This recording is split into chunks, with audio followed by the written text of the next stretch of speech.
بيبتدي الفيلم على كوكب سوبرمان اللي لسه طفل صغير مولود، وبيشوف ابوه وامه ان الكوكب بيتدمر ومفيش غير فرصة ان واحد منهم بس اللي ينجو.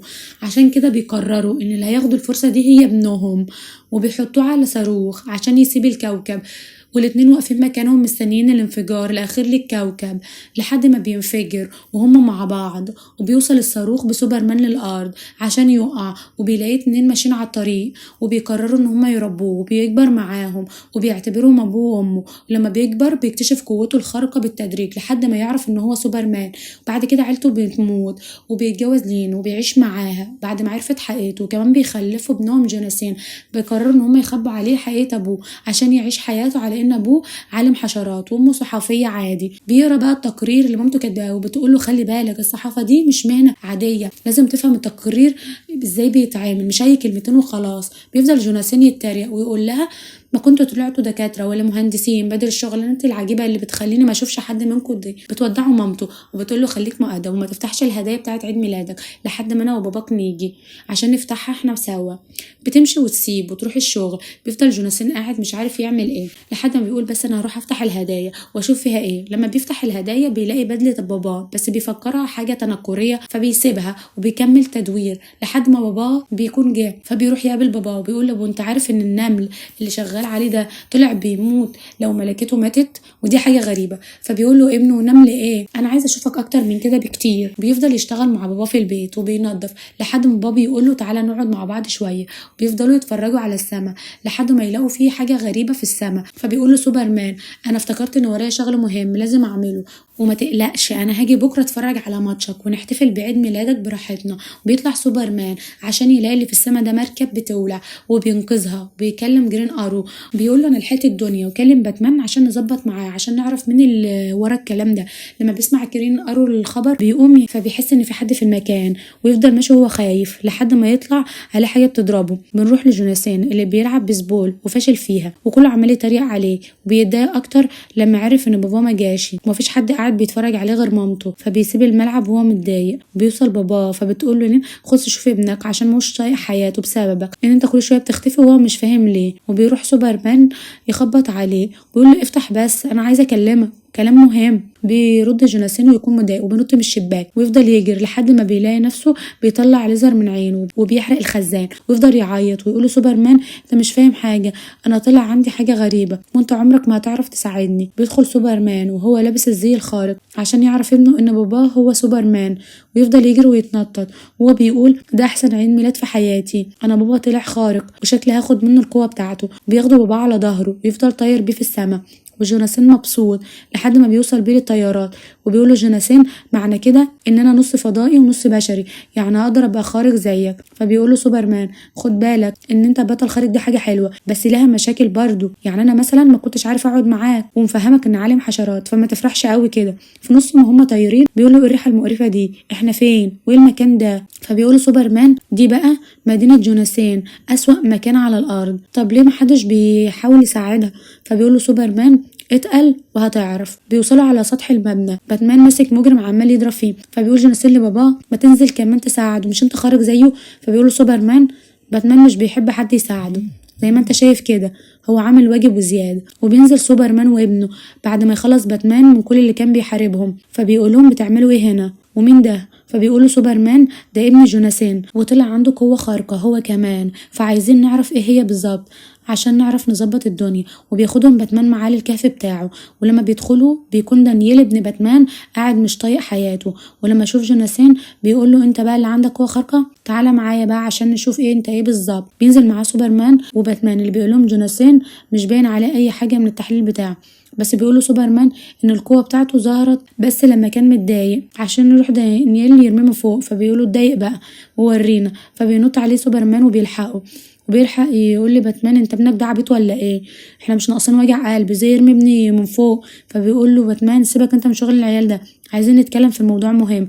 بيقول له سوبرمان انا كنت قلت لجرين ارو يبعت لك بيانات المركب اللي اتضربت. فبيقول له ان البيانات اللي اتبعتت غريبه وشكل فيها حاجه غلط، بس هما كده هيروحوا لجرين ارو عشان يتاكدوا بنفسهم. بينزل جوناثان الكهف اللي تحت اللي قاعد فيه دانييل، فبيلاقي واحده بتكلمه وبتقول له انت ما ينفعش تنضم للفريق بتاعنا عشان انت عصبي وعنيف، والصراحه كده احنا مش عايزين نشوف وشك تاني. فبيقولها مش مهم، انا اصلا كنت شغال معاكم عشان بابا بيتحايل عليا وبيقفل في وشهم ويفضل قاعد زعلان. بيروح جوناثان وبيقول له ولا تزعل نفسك، دول شويه عيال يعني. وبيبص بيلاقي عنده بقره، بيقول له سيبنا احلبها. فبيقول له دانيال اخلع من هنا، انت حته عيل فرفور ما تعرفش تعمل حاجه. بيرجع سوبرمان مع ابنه البيت، فبيقول له نام انت وانا سايب لك نضاره هديه.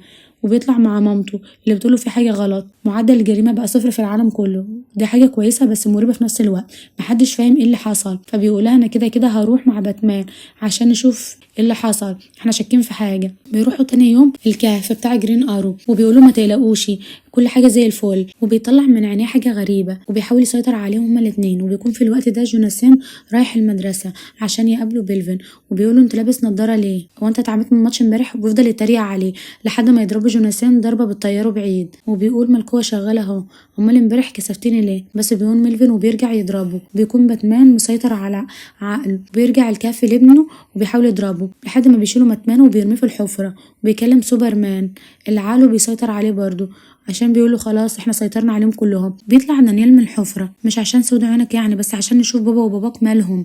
ولما بيطلع جوناثان ويجي يمشي من المدرسه بيقابل ميلفين اللي بيقول انت جايبني ناس تضربني ولا ايه؟ انت عشان مش قادر عليا لوحدك؟ بس بيلمسوا دانيال فبيوقعه. وبيقول جوناثان دي طريقة كده عشان تشيل بيها اي حد، اديله اسبوع وهيبقى تمام وهيخاف يلمس حد تاني بعد اللي هيشوفه.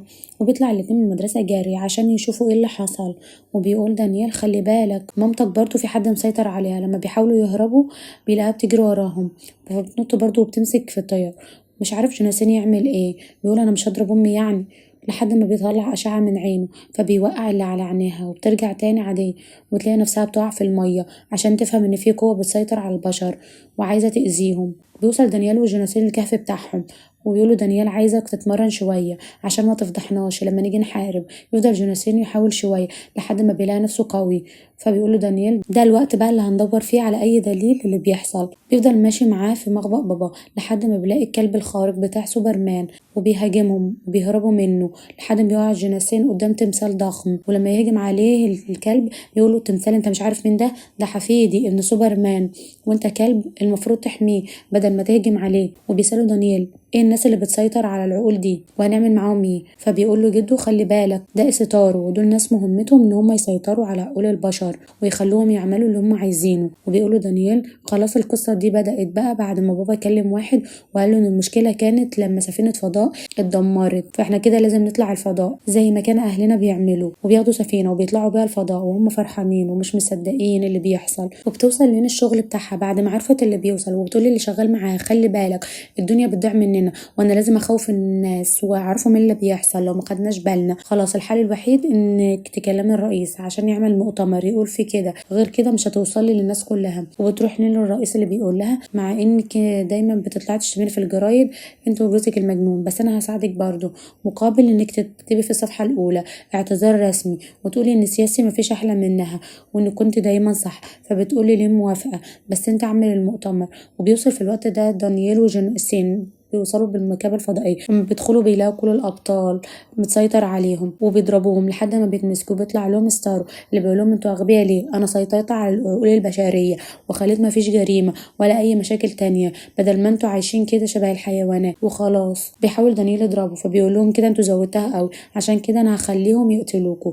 وبيضرب عليهم السهم بس بيطير جوناثان وبياخد هو السهم بداله عشان يجري عليه دانيال. وبيقول له انت عملت كده ليه؟ ده أنا ابتديت أحس إنك بني آدم. بيقولوا جوناثان ما تقلقش انا الاسهم دي عمرها ما تقتلي. فبيقوموا تاني ويضربوا في اللي واقفين لحد ما بيتبسوا مؤتمر الرئيس اللي في نص الكلام بيتحول هو كمان وكل اللي شايفينه بيتحولوا. لما بيشوف دانيال اللي بيتقال بيخاف لحد ما بيلاقي مامته بتتكلم وتقول لابنها انا عارفه ان انت في خطر بس خلي بالك عشان الموضوع كبير. يعرف جوناثان ان هما بيخافوا من النار عشان يقول لدانيال انا لقيت الحل معاهم عشان نهزمهم احنا نحرق المكان بيهم. وبيدخل الاتنين على الوحوش عشان يضربوه ويخلصوا القصة دي خالص. بس بيكون باتمان وسوبرمان هما اللي واقفين وبيقول دانيال هنعمل ايه معاهم، دول هينفخونا لو ما عرفناش نفوقهم. وقبل ما يخلصوا الجمله بلاقي سوبرمان وباتمان عمالين يضربوهم، هما الاتنين مش عارفين يعملوا حاجه. بيقول دانيال احنا نبدل، انت حارب باتمان وانا هحارب سوبرمان، يمكن نعرف نعمل حاجه. وبيفضل الاربعه يضربوا بعض لحد ما بيعرف الاتنين ان هما يوقعوا سوبرمان وباتمان. بيقول دانيال احنا الحل الوحيد دلوقتي عشان نقدر نوقف اللي بيحصل اننا ندخل على ستارو ونضربه في عينه عشان نقدر نخلص عليه. ولما بيروحوا عشان يضربوه بيقول لهم انتوا جايين تهزروا معايا ولا ايه، تفكرون القوه اللي عندكم دي ده كلام فاضي بالنسبه لي. فبيقولوا جوناثان انا عارف الحل الوحيد. فبياخدوا كل الخارقين اللي على الطياره وبينزلوهم مع بعض. وبيقول جوناثان احنا لازم نولع في السفينه دي باللي فيها وهنضحي بنفسنا عشان الكوكب يعيش. ويفضلوا واقفين لحد ما بيطلع عليهم ستارو، ويفضل دانيال وجوناثان يحاربوا ستارو لحد ما بيحرقوه.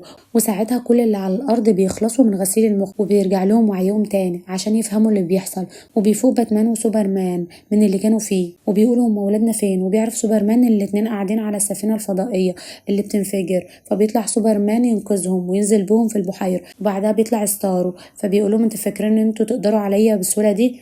بس بيقول لهم سوبرمان انت كده سوتها قوي. وبيجري عليه يرميه من فوق ويقف ابنه عشان يضربه بشجرة وبيرجعه الفضاء تاني وبيخلص منه للأبد. بيروح جوناثان بعدها عشان يلعب بيسبول بعد ما عرف ان قوته خارقة فبيكسب. وبنلاقي باباه قاعد يتفرج عليه وبينبسط. وبعدها بيروح مع دانيال بعد ما بقوا صحاب وبيقول له انا نسيت اديك هدية عيد ميلادك. وبيرمي جوناثان من على مكان عالي وهو عمال يضحك وبيهزر معاه. وبكده بيخلص فيلمنا النهارده. اتمنى تكونوا استمتعتوا معانا، ما تنسوش تعملوا لايك وشير وسبسكرايب للقناة عشان يوصلكوا كل جديد.